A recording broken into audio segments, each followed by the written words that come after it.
ये कि नेता की बेटी होती तो क्या इतना टाइम लगता? क्या हमें बेटी को न्याय दिलाने के लिए हमें माइक उठाना पड़ रहा है, हमें पंचायत करनी पड़ रही है, तकलीफ बहुत होती है। मतलब गरीब की बेटी है, इस देश में सिर्फ नेताओं की बेटी सुरक्षित। उस टाइम जब वो पापा को फोन किया 6 बजे के करीब, उस टाइम बेटी का फोन कहाँ था और उसके आसपास के दायरे में कितने फोन एक्टिव थे? डॉक्टर का मैं बयान सुन रही थी, वो कह रहे कि नहीं बलात्कार का तो कोई ऐसा रिपोर्ट में बलात्कार का आया ही नहीं। जबकि जो वीडियो थोड़ी सी सेकंड का कुछ वीडियो देखा, उसमें उसकी प्राइवेट पार्ट की तरफ से बताना चाहिए ना, पुलिस ने सबके सामने आके कि स्कूल से निकलती हुई बेटी दिखाई, उसके बाद बेटी को कॉलेज जाना था, क्या कॉलेज में गई, लोकेशन बताए ना पुलिस की, इतने बजे कॉलेज पहुंची, कॉलेज से कितने देर के बाद बाहर आई। अगर सुसाइड नोट था उस दिन तो पुलिस ने जैसी डेड बॉडी मिली उसी टाइम सुसाइड नोट सबके सामने क्यों नहीं दिखाया? क्या सुसाइड नोट को पर्स से निकालते हुए 7 दिन लगे? नमस्कार, इस वक्त हम ढाणी लक्ष्मण गांव में है, ग्राउंड जीरो के ऊपर खड़े हैं और जो पक्के मोर्चे का ऐलान कल किया गया था वो यहाँ लगा हुआ फिलहाल। लेकिन देर रात जो है मुख्यमंत्री का एक ट्वीट आता जिसमें वो कहते हैं कि सीबीआई जांच की मांग को हम मान लेते हैं और शीघ्र ही उसको पूरा कर देंगे। उसके बाद एम्स के बोर्ड से पोस्टमार्टम की बात हुई तो वो मांग भी मान ली गई है और सोशल मीडिया पे कई तरह के भ्रम और अफवाहें फैल रही हैं कि धरना जो है वो समाप्त कर दिया गया और आज अंतिम संस्कार होगा। लेकिन फिलहाल हम यहाँ पहुंचे तो यहाँ हमें ऐसा कुछ नहीं मिला और फिलहाल जो पक्का मोर्चा है वो यहाँ चला हुआ है। तो सुदेश गोयत इस वक्त मेरे साथ हैं। देश भर का कोई ऐसा आंदोलन होगा जिसमें इनकी भागीदारी ना हो। और जिस तरीके से मनीषा के साथ जो शव की फुटेज जो है सोशल मीडिया पे वायरल है, तो एक महिला होने के नाते भी हम इनसे जानना चाहेंगे और फिलहाल जो लोगों के अंदर भ्रम है वो सारी बातें और धरना कमेटी पर फिलहाल क्या निर्णय लिए गए हैं वो बातचीत हम सुदेश गोयत के साथ करेंगे। तो फिलहाल आप धरना पे सुबह से बैठे हुए, कल देर रात आप यहाँ पहुंचे थे, तो फिलहाल यहाँ क्या स्थिति है? जो लोग सोशल मीडिया पे लिख रहे हैं कि धरना समाप्त होगा और आज अंतिम संस्कार होगा, पहले तो इस बात का देखिए, धरना खत्म नहीं हुआ है। जब तक बेटी को न्याय नहीं मिल जाता, परिवार के जितने भी सवाल है वो पूरे नहीं हो जाते, तब तक धरना खत्म नहीं होगा। और जो अफवाहें फैला रहे हैं वो कहीं ना कहीं अपराधियों को बचाने के लिए जानबूझ के आंदोलन को कमजोर करने की एक कोशिश की जा रही है। तो मैं यही कहना चाहूंगी, जो भाई सुन रहे हैं मेरी आवाज, धरना जब तक बेटी को न्याय नहीं मिलेगा धरना खत्म नहीं होगा। और यहाँ धरने पे बहुत हजारों की संख्या में भाई बहन बैठे हुए हैं और जो भाई बहन नहीं भी पहुंच सकते वो अपने तरीके से, अपने माध्यम से, सोशल मीडिया के माध्यम से वो हमेशा साथ दे रहे हैं। ये नहीं कि हरियाणा के पूरे देश के भाई मनीषा बहन के साथ खड़े हैं, क्योंकि अगर आज हमने आवाज नहीं उठाई तो कल हम आवाज उठाने के लायक नहीं रहेंगे। आज मनीषा के साथ ये घटना घटी है, कल हमारी बेटी के साथ घटेगी, परसों दूसरे किसी की बेटी के साथ होगी। तो इसलिए और मैं ये कहना चाहूंगी कि जो एक भाईचारा दिखाया है मजबूती के साथ, बिना जाति धर्म में बटे हुए, और जो एक एकता दिखाई है, सच में मैं सैल्यूट करती हूँ उन माताओं बहनों को जिनको सोचते थे सिर्फ ये रोटियां बनाने के लिए। जिन माताओं बहनों ने परसों रात को यहाँ दिखा दिया, लाठियां हाथों में उठा के झांसी की रानी की तरह खड़ी हुई थी। तो आगे भी कभी भी कोई ऐसी घटना हो ही नहीं। इसके लिए सरकार से अनुरोध करती हूँ कि एक ऐसा कानून बनाया जाए, कोई अगर बहन बेटी के साथ बलात्कार करता है उसको चौराहे के ऊपर फांसी तोड़ने के एक कानून बनाया जाए। जब तक अपराधियों के दिलों में डर पैदा नहीं होगा तो अपराधी अपराध करना नहीं छोड़ेंगे। हमारे देश में आपने देखा होगा, पिछले भी बिल्किस बानो के अपराधियों को, बलात्कारियों को, 10-12 बलात्कारी थे, उनको छुड़ाया गया जेल से, और जब वो जेल से बाहर आए तो उनको मालाएं पहनाई गई, उनको लड्डू खिलाए गए। और एक बहुत बड़ा नेता एक पार्टी का वो बोलता कि इनके व्यवहार अच्छा था जेल में और ये फलाने समाज से आते हैं, बहुत संस्कारी है। मैं पूछना चाहती हूँ, जिसने बेटी का बलात्कार किया हो वो संस्कारी कैसे हो सकता है? उस नेता से भी पूछना चाहती हूँ कि जिसने बेटी के साथ बलात्कार किया, वो गर्भवती थी उस टाइम वो बेटी, और उसको कह रहे हो कि वो संस्कारी है। क्या सोच रहे हैं ये लोग? जब तक इनकी खुद की बेटी के साथ नहीं होगा तब तक दूसरों की बेटियों का दर्द इनको दिखाई नहीं देता। सुदेश जी, एक बात बताइए, यहाँ पर जो पुलिस ने अभी जांच की और पुलिस ने स्पष्ट कर दिया है कि ये मर्डर नहीं है, ये एक सुसाइड है और इसके साथ कोई बलात्कार या रेप जैसी घटना भी मेडिकल जांच हमने 2 जगह से करवा ली, कोई ऐसी नहीं हुई। कहाँ मामला अटकता? मतलब आपको डाउट कहाँ होता कि पुलिस की थोड़ी ऊपर विश्वास नहीं कर रहे आपको? देखिए, जिन लोगों ने जो वहाँ पे सबसे पहले बॉडी को देखा, उन लड़कियों का भी हमने वीडियो सुना, उन्होंने जो बताया कि गला पूरा कटा हुआ था, उसके बाद ये कह देना कि जानवरों ने गला काटा, मतलब कहीं ये बात हजम नहीं हो रही है। बॉडी को देख के कोई भी ऐसे बता सकता है कि बेटी के साथ बहुत कुछ गलत हुआ है।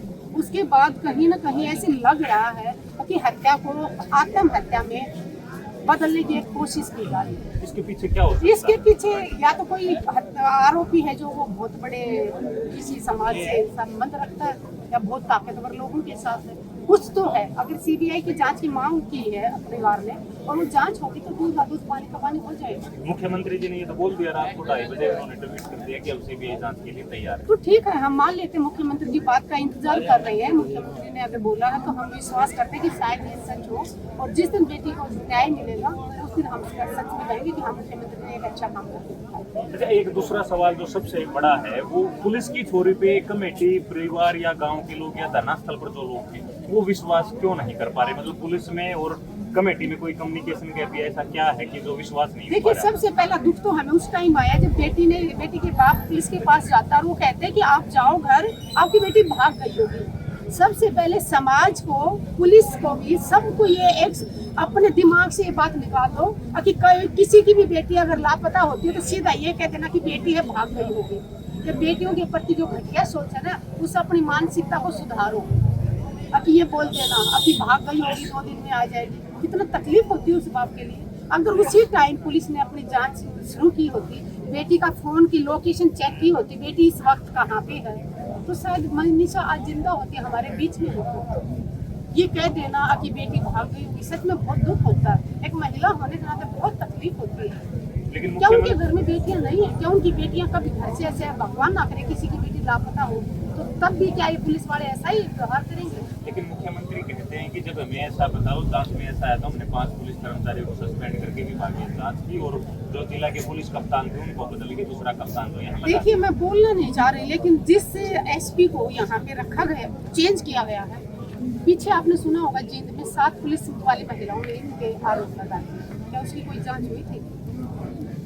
एक आरोपी को आप यहाँ कुर्सी पे बिठा रहे हो और फिर एक उम्मीद करते हो कि वो हमारी बेटी को न्याय दे, कहीं ना कहीं एक डाउट पैदा करता है। वही आरोप नहीं लगा रहे, बट जो मीडिया में आया उसको सुन के कहीं ना कहीं एक लगता है कि जिसके ऊपर खुद ही आरोप लगे हो तो बेटी को न्याय दिलाए, इसकी कहाँ तक कितनी सच्चाई है? तो फिलहाल धरना स्थल पर क्या पोजीशन है? अंतिम संस्कार आज होगा नहीं होगा? क्योंकि सोशल मीडिया पे कई सारे भ्रम फैल रहे हैं, आप वो सब बताइए। देखिए, अभी मनीषा के दादाजी खुद अनाउंस कर रहे थे कि डेड बॉडी को एम्स के लिए दिल्ली भेजा जा रहा है, और परिवार के दोस्तों को बोला कि साथ में जाएं और वहाँ से पोस्टमार्टम हो जाए, तब फिर वापस यहाँ से डेड बॉडी कब आती है उसका अभी तक कोई पता नहीं है, और धरना खत्म नहीं हुआ है। और दाह संस्कार तक भी किया जाएगा जब पूरा परिवार संतुष्ट होगा और उनको एक तसल्ली मिलेगी कि हाँ भाई, हमारे बेटी के साथ क्या क्या वो सब सामने है। अच्छा, एक बात और बताइए सुरेश जी, आप कल रात को यहाँ पहुँचे थे, आप सब सुबह से महिलाओं से मैं मिल भिवानी पहुंची थी, यहाँ आज पहुंची। हाँ, क्योंकि मैं लेट हो गई थी तो रात को भी मैं कलवासी रुक गई और यहाँ तक नहीं पहुंचा। तो रात को सुबह आप यहाँ आए, सुबह से आप महिलाओं से मिले, कुछ लोगों से मिले, बातचीत हुई, लोगों के मन में क्या है जहाँ वो डाउट पैदा हो रहा है कि पुलिस जो है वो ठीक तरीके से जांच नहीं कर रही है, सरकार का जो रवैया है वो सीधा नहीं है या परिवार के प्रति नरम है? मनीषा के फादर का कहना कि जब वो भिवानी में डेड बॉडी मिली थी तो सबसे पहले डॉक्टर ने ये कहा था कि तेज हथियार धार से तो उसका गला काटा गया। उसके बाद ये कह देना कि जानवरों ने इसके गले को काटा, तो ये 2 बातें अलग अलग हो रही है। दूसरा, डेड बॉडी जिस हालत में मिली थी, अगर वो कहते कि उसने सपरा खुद पिया, मतलब जहरीली दवाई थी, तो लोग जो बहुत सारे केस आपने गांव में देखा होगा, जो जहर पी लेता है उसकी हालत बहुत बुरी होती है। और अगर कुत्तों ने काटा है तो जो जिसने जहर पिया है उसके आसपास उस बॉडी के पास कुत्ते आ ही नहीं सकते, और जो उसने जहर पिया है वो इतना बेचैन हो जाता है कि वो कुर्ते भी, कपड़े भी फाड़ लेता है, जमीन को भी फाड़ लेता है। तो डेड बॉडी के पास तो ऐसा कुछ था नहीं, वो आराम से ऐसे लेटी हुई है। कुत्ते, अगर कुत्ते आए तो क्या गला में काट रहे थे? कुत्ते तो कहीं भी बॉडी को खसीट के लेके जाएंगे, और वो ऐसे लिटा के रखा हुआ फिर ऐसे उसलाई हुई है। और क्या पुलिस ने उसकी जांच की? अगर डेड बॉडी के ऊपर या डेड बॉडी के पास पर्स रखा था, 13 तारीख को डेड बॉडी मिली पुलिस को, और 7 दिन के बाद कह रहे हैं कि सुसाइड नोट मिला। क्यों नहीं है पुलिस ने? अगर सुसाइड नोट था उस दिन तो पुलिस ने जैसी डेड बॉडी मिली उसी टाइम सुसाइड नोट सबके सामने क्यों नहीं दिखाया? क्या सुसाइड नोट को पर्स से निकालते हुए 7 दिन लगते? और जब लड़की के फादर बोल रहे हैं कि लिखाई मेरी बेटी की नहीं है, तो पुलिस जबरदस्ती क्यों कर रही है? लड़की का फादर कह रहा है कि हैंड राइटिंग मेरी बेटी की नहीं है, राइटिंग मिला रहे हैं, तो क्यों कह रहे हैं? डॉक्टर भी, वो एक डॉक्टर का मैं बयान सुन रही थी, वो कह रहे हैं कि नहीं, बलात्कार का तो कोई ऐसा रिपोर्ट में बलात्कार का आया ही नहीं। जबकि जो वीडियो, थोड़ी सी सेकंड का कुछ वीडियो देखा, उसमें उसकी प्राइवेट पार्ट की तरफ से सलवार में, कपड़े में ऐसे रेड कुछ लगा हुआ है। अभी मुझे ये नहीं पता कि वो ब्लड था क्या था, बट वहाँ कुछ तो हुआ है बेटे के साथ। ठीक है। तो ये सुदेश गोयत हैं, धरना स्थल पर ग्राउंड जीरो पर इस वक्त हम खड़े हैं, लोगों से बातचीत कर रहे हैं और जो अफवाहें भरम जो है सोशल मीडिया पर फैलाए जा रहे हैं उन सब का जवाब जो है सुदेश गोयत ने दिया है। और जो पुलिस के ऊपर क्वेश्चन मार्क लग रहा है उसका जवाब भी जो है सुदेश गोयत ने दिया है। आपने सुना है, आप इसके बारे में क्या सोचते हैं वो हमें कमेंट बॉक्स में जरूर बताएं। और इस अपडेट को लेकर लगातार हम यहाँ बने हुए हैं, एक एक अपडेट जो है वो आप लोगों तक हम पहुँचाते रहेंगे। शुक्रिया। एक बात और कहना चाहूंगी, अगर पुलिस ने जांच जो की है उसको जनता के सामने क्यों नहीं रख रही? बेटी स्कूल से निकल के कहाँ गई, क्या उसकी लोकेशन पुलिस ने अभी तक चेक नहीं की है? बताना चाहिए ना, पुलिस ने सबके सामने आके कि स्कूल से निकलती हुई बेटी दिखाई, उसके बाद बेटी को कॉलेज जाना था, क्या कॉलेज में गई? लोकेशन बताए ना पुलिस की, इतने बजे कॉलेज पहुंची, कॉलेज से कितने देर के बाद बाहर आई। अगर बेटी की लोकेशन का तो पता चल जाएगा ना, कि फोन से पता चल जाएगा कि उस टाइम जब वो पापा को फोन किया उसने 6 बजे के करीब, उस टाइम बेटी का फोन कहाँ था और उसके आसपास के दायरे में कितने फोन एक्टिव थे। तो क्या पुलिस के लिए बड़ी बात नहीं है? आप अभी किसी फोन से भी किसी मंत्री को गाली दे दो, कुछ भी बोल दो, आपको तुरंत ढूंढ लेगी पुलिस की कहाँ से गाली आई है, कहाँ से धमकी आई है। तो क्या आम परिवार की बेटी की कोई इज्जत ही नहीं है? ये कि नेता की बेटी होती तो क्या इतना टाइम लगता? क्या हमें बेटी को न्याय दिलाने के लिए हमें माइक उठाना पड़ रहा है, हमें पंचायत करनी पड़ रही है? तकलीफ बहुत होती है। मतलब गरीब की बेटी है, इस देश में सिर्फ नेताओं की बेटी सुरक्षित है और किसी की बेटी सुरक्षित नहीं। लेकिन भाईचारे ने जो एकता दिखाई ना, मुझे वो कहीं ना कहीं देख के लगा कि आगे से समाज में हमारे कोई भी किसी बेटी के साथ अत्याचार नहीं होने देंगे। जैसे एकता दिखाई है बिना जाति धर्म देखे। और एक और बात करना चाहूंगी, पार्टियों में मत बनो। सरकारें आएंगी जाएंगी, वो अपने मतलब के लिए, सिर्फ मतलब के लिए आप लोगों का नाम ले देंगे मीडिया में, आपके साथ फोटो खिंचा लेंगे, उससे आपका भला नहीं होने वाला। समाज में हमारे लिए क्या कर रही है सरकार? सरकारी स्कूलें बंद कर रहे हैं। एक तरफ कहते हो बेटी बचाओ बेटी पढ़ाओ, सरकारी स्कूल सारे बंद हो गए। भाई गरीब आदमी प्राइवेट फीस दे पाओगे आप लोग? जो 300 रुपये 400 रुपये की दिहाड़ी पे जाता है वो प्राइवेट की फीस दे पाएगा? नहीं दे पाएगा। तो अपने बच्चे तो फिर अनपढ़ रह जाएंगे ना। तो ये ढोंग कर रहे हैं ना, तो उसके लिए आवाज उठाओ। आप किसी भी पार्टी से जुड़े हो, कोई भी नेता आपका प्यारा हो, बट समाज हित में आवाज उठाओ। पेट्रोल 100 के पार मिल रहा है, डीजल 100 के पार मिल रहा है, महंगाई इतनी, गैस सिलेंडर इतना महंगा हो रखा है। तो क्या हिंदू मुस्लिम करने से अपना पेट नहीं भरता?